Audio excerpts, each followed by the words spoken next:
Pembacaan firman Tuhan, Yesaya 6 ayatnya yang ke-8. Marilah kita berdoa. Tuhan Yesus yang adalah firman yang hidup, berfirmanlah bagi kami saat ini Tuhan. Kami mendengarkan kebenaran firman-Mu. Amin. Yesaya pasal 6 ayat 8. Lalu aku mendengar suara Tuhan berkata, siapakah yang akan kuutus dan siapakah yang mau pergi untuk aku? Maka sahutku, ini aku, utuslah aku. Tema menjadi utusan Tuhan. Sahabat santapan harian, kematian Raja Uzia membuat keadaan Yehuda semakin tidak kondusif. Umat hanyut dalam ritual penyembahan berhala.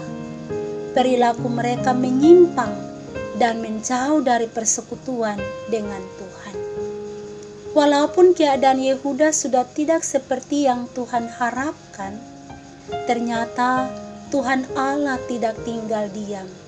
Setelah rentetan berita penghukuman, Tuhan tetap memperhatikan umatnya. Ia memberi mereka pengharapan dengan mengutus seorang nabi. Nabi ini menjadi juru bicara Tuhan, menjadi penyambung lidah Allah dalam menyampaikan pesannya kepada umat. Ketika Tuhan hendak mengutus nabinya, terlebih dahulu ia mempersiapkan nabi itu agar layak menjadi alat bagi kemuliaannya. Pertama, Yesaya mengalami perjumpaan dengan Tuhan.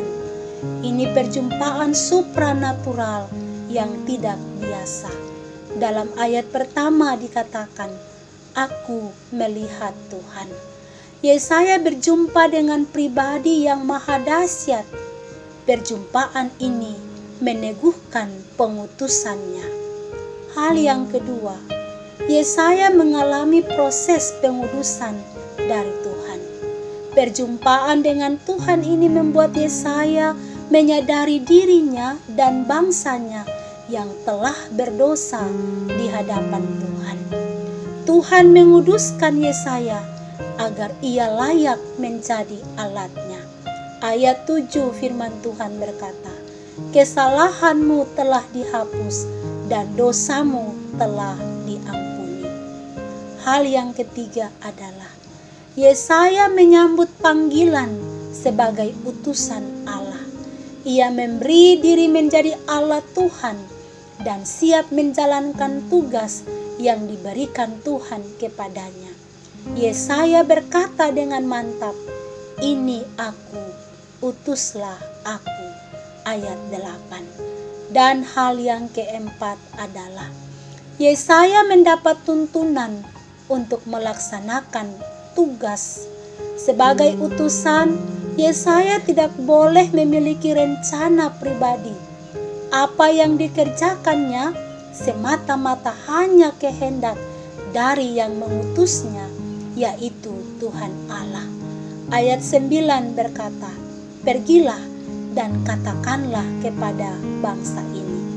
Merupakan penegasan bahwa Yesaya harus bertindak sesuai dengan arahan dan tuntunan dari Tuhan Allah. Sahabat santapan harian, menjadi utusan Tuhan merupakan kehormatan bagi setiap kita. Pengalaman-pengalaman rohani bersama dengan Tuhan akan menolong kita untuk senantiasa menjaga panggilan dan kepekaan kita terhadap kehendak Tuhan. Dengan mengalami berbagai pengalaman rohani, kita akan dimampukan untuk terus mengikuti tuntunan firman-Nya. Seperti Yesaya berkata, ini aku, utuslah aku. Demikianlah setiap kita yang mendapatkan panggilan dari Tuhan. Dengan mulut dan dengan hati yang penuh komitmen, haruslah dengan mantap kita katakan kepada Tuhan, ini aku, utuslah aku Tuhan. melayani bagi Tuhan adalah pelayanan yang sangat mulia. Tuhan memberkati kita sekalian. Amin. Marilah kita berdoa. Pakai kami Tuhan, dan utuslah kami untuk menjadi berkat bagi banyak orang dalam kata, sikap, tindakan, dan pelayanan kami yang kami lakukan untuk hormat dan kemuliaan bagi Tuhan. Dalam nama Tuhan Yesus kami berdoa. Amin.